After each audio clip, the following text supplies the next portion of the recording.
Welcome back to another video.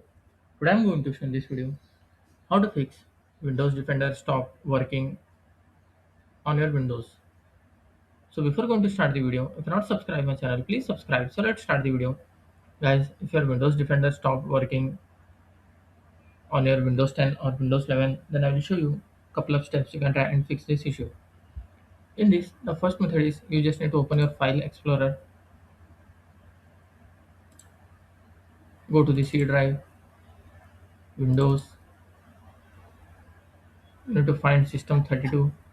Here you can see system 32 folder, double click on that. In this, you need to find security health. Just scroll down.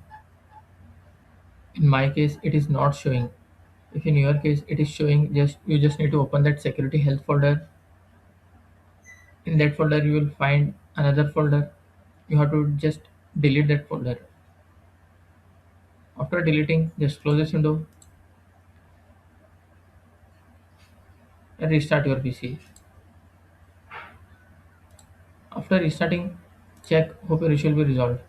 Still it is not working, then you can reset your Windows security. For that, you just need to click on search, then type here Windows security. Right click on that Windows security, then click on app setting.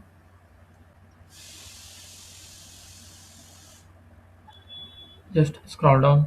If you are using Windows 11, here you will find one repair option. If you are using Windows 10, you will find terminate and reset option. First you can try by terminate,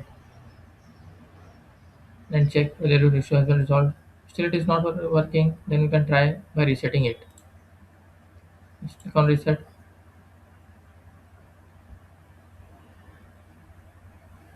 Now just close this window and restart your PC. After restarting, hope your issue will be resolved.